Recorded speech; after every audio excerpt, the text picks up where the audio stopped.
Imagine spending $1,500 on a brand new TV, getting it home, dimming the lights for movie night, and seeing this weird hazy glow around every single subtitle.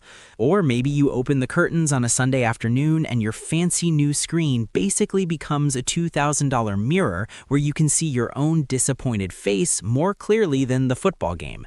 It's infuriating, right? See, the industry wants you to believe that premium means perfect, but after a decade of tearing these things down to the sub-pixels, I can tell you that every single one of these technologies has a breaking point they don't mention in the glossy brochures. Hi, I'm Chris Walker. I'm here because I'm frankly sick of the gaslighting, whether it's an OLED that's slowly dimming itself to death or a mini LED that crushes all the detail in a dark scene just to prove its black levels. We're going to expose the trade-offs today. If you're tired of the sponsored fluff and just want someone to tell you which screen won't let you down in 3 years, do me a favor. Hit that like button and subscribe. It's the only way we stay independent and keep these brands honest. Now, let's stop talking about features and start talking about reality. We are living in the most confusing era of TV history. It's 2026 and the great refresh rate war has officially spiraled out of control. We're seeing budget TVs claiming 144 Hz, while flagship OLEDs are pushing 165 Hz. And if you're not careful, you're going to pay a premium for a number your brain can't even process. But let's start where most people start, the LG C5 OLED. This is the successor to the legendary C4, and honestly, I had low expectations. For years, the C-series has just been incremental. But look at this thermal map from our lab. Notice that heat distribution. LG's new Alpha 9 Gen 8 processor isn't just marketing fluff, it's actually managing the voltage to these organic pixels more efficiently than ever. In our testing, the 55-inch C5 hit a peak HDR brightness of 1174 nits on a 10% window. Compare that to the 998 nits on last year's model. That's a nearly 20% jump in pop.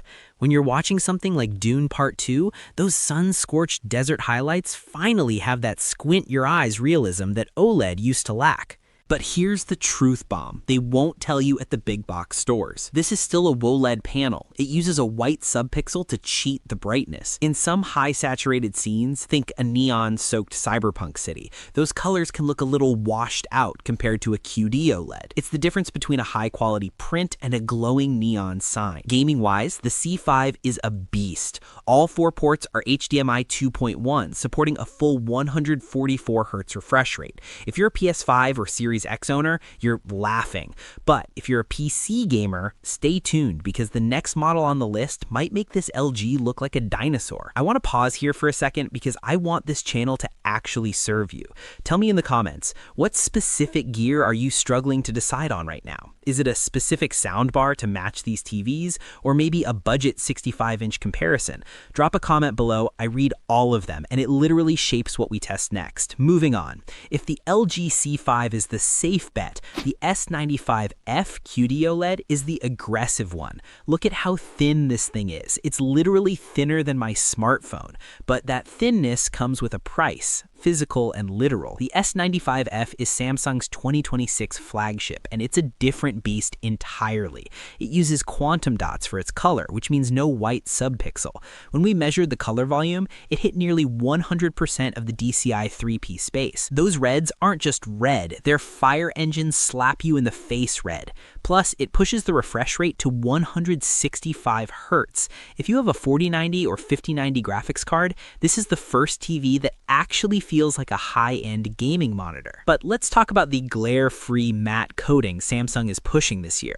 On the left, the LG C5 looks like a mirror. You can see every detail of the lamp. On the right, the Samsung S95F diffuses it into a soft purple haze. Is that better?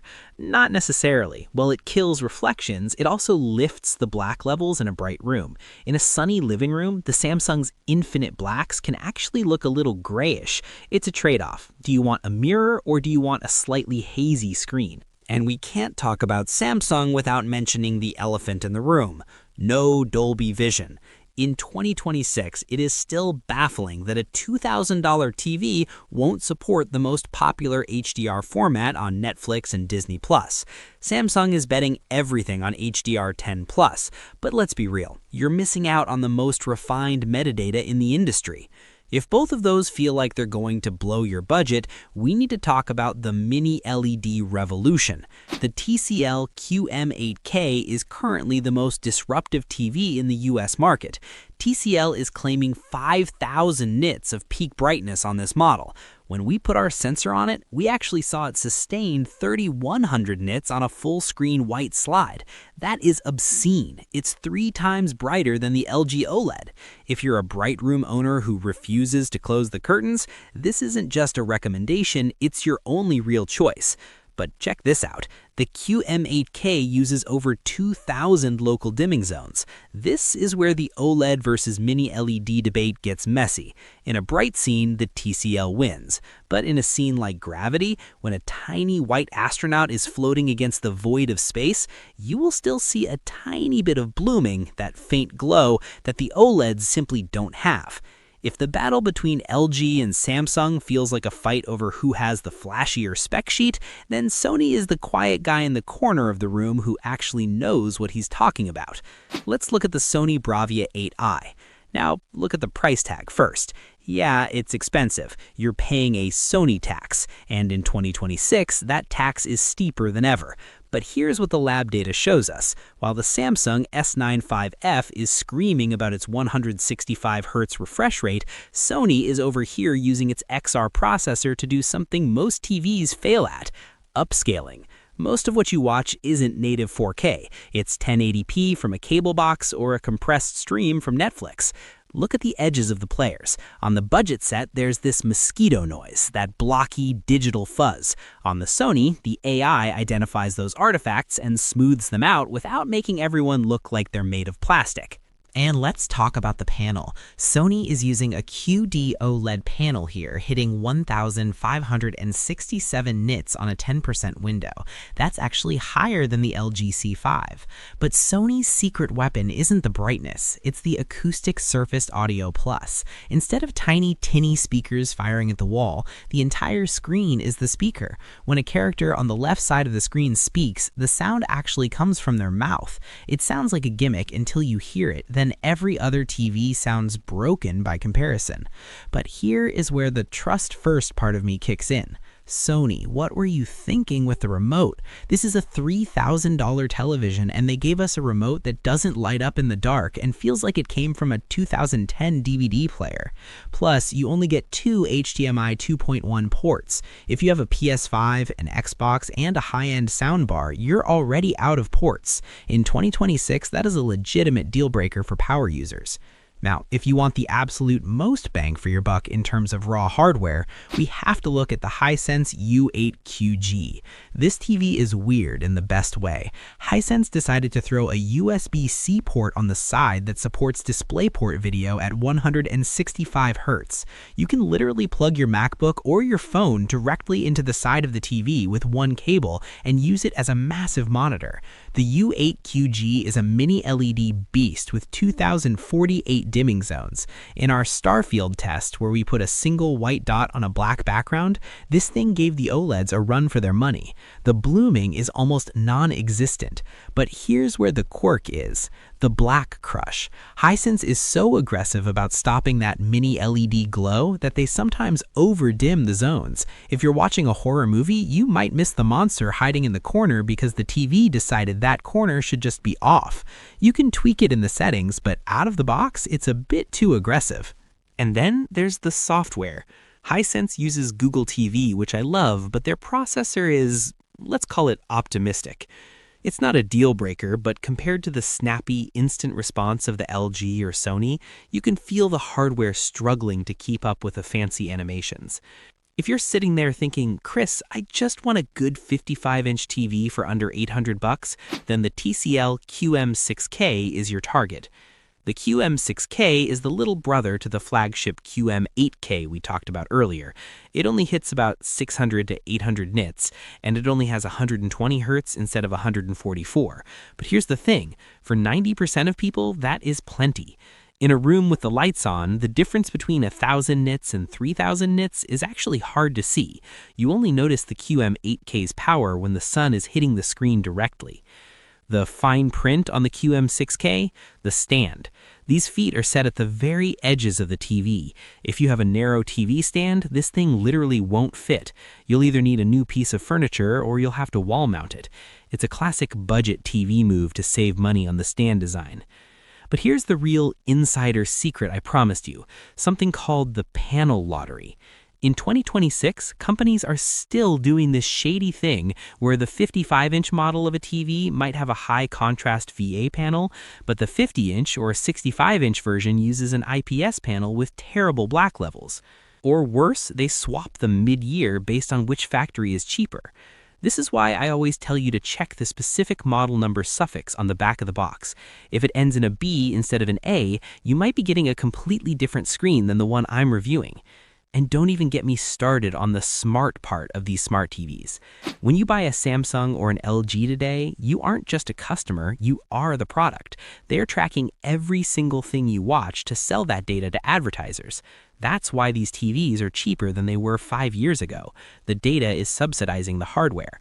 If that creeps you out, the only real solution is to never connect the TV to Wi-Fi and use an external box like an Apple TV 4K or a Shield TV. It keeps the TV dumb and your data private. So we've looked at the pure blacks of the LG C5, the neon glow of the Samsung QD OLED, the nuclear brightness of the TCL, and the brainy processing of the Sony. But which one actually earns a spot on your wall? Before we get to the final verdict, I want to show you one more thing that literally no one else is talking about: the input lag gap. Marketing tells you 1 millisecond response time, but that's a lie. That's pixel response, not system latency. We found that the Hisense U8QG actually has a higher real-world delay than the budget TCL when you're playing in HDR mode. If you're a competitive gamer, that 10 millisecond difference is the difference between a win and a loss. So we've looked at the specs, we've looked at the nits, we've even looked at the microscopic subpixels, but now we have to talk about the one thing that keeps every TV owner up at night: the 3-year wall. You see, a TV isn't just an experience, it's an investment. And if you're spending $2,000, you want that screen to look as good in 2029 as it does today. This is where the OLED versus mini LED debate gets genuinely heated. Common wisdom says OLED is the fragile one because of burn-in. And look, it's true, organic material does degrade. If you leave a bright red CNN logo on your screen for 10 hours a day, yeah, you're gonna get a ghost of that logo eventually. But here's the secret the big box retailers won't tell you. Mini LED TVs actually have higher rates of catastrophic failure. Because mini LEDs have thousands of tiny lights packed into a tight space, they generate an immense amount of localized heat. In our 2026 longevity tests, we've seen more budget mini LEDs suffer from dead zones where a whole cluster of LEDs just gives up than we've seen OLEDs with permanent burn-in.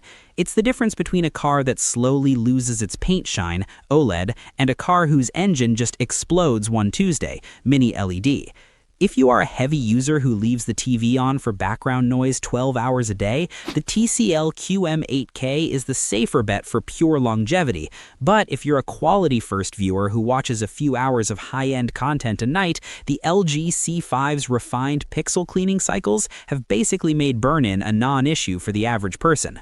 Now let's get down to the brass tacks. You've got a budget, you've got a room, and you need a winner. Look, I've spent more time with these 2026 panels than I have with my own family this month, and after running the numbers, the best overall isn't the most expensive one. The LG C5 OLED is the 2026 champion for most people. Why? Because it's the most honest TV on the market. It doesn't try to be a mirror, it doesn't try to be a flashlight, and it doesn't try to hide its flaws. It gives you perfect blacks, incredible gaming latency, and it supports every major HDR format, including Dolby Vision. It is the Swiss Army knife of televisions.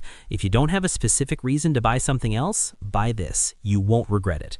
Now, if you're looking at that LG price tag and your wallet is screaming, we have to talk about the value king. That title goes to the TCL QM8K. For about $400 to $500 less than the OLEDs, you are getting 90% of the performance. Yes, you'll see a tiny bit of blooming if you're looking for it. Yes, the colors aren't quite as electric as the Samsung QD OLED, but for a family living room where the kids are watching cartoons during the day and you're watching football on the weekend, the sheer brightness of this mini LED panel makes it a better real-world choice than almost anything else. It is the first mini LED that finally feels like it stopped guessing what black should look like and started actually delivering it. But if money is no object and you want the absolute Formula 1 of display technology, the Samsung S95 FQD OLED is the one. It is the brightest OLED we have ever tested. That matte screen is a literal miracle for anyone who hates seeing their own reflection during a dark scene. If you are a hardcore PC gamer who wants that 165Hz refresh rate, there is simply no competition.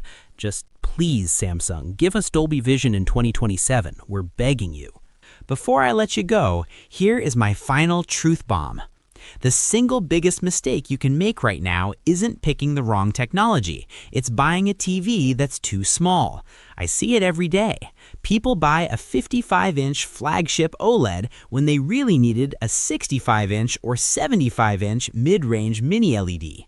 If you're sitting more than 8 feet away from your screen, a 55-inch TV is a postage stamp. I don't care if the pixels are made of stardust. If you can't see the detail, you're wasting your money. If you're stuck between a 55-inch OLED and a 65-inch mini LED for the same price, and you're in a typical American living room, take the bigger screen. The immersion factor will do more for your movie night than infinite contrast ever will. I've put links to all of these models below in the description. Those are our vetted links. I've personally verified that those listings are for the 2026 US models, so you won't accidentally buy a 2024 clearance model that a seller is trying to pass off as new. Using those links is the safe path to avoid the hardware traps we talked about today, and it helps keep this channel independent so we never have to take a bribe from a brand. Bottom line, stop overthinking the acronyms. If you're a gamer, get the LG. If your room is bright, get the TCL. If you want the best colors on the planet, get the Samsung. Protect your wallet, trust your eyes, and don't let the marketing guys win. I'm Chris Walker. Thanks for watching, and I'll see you in the next one.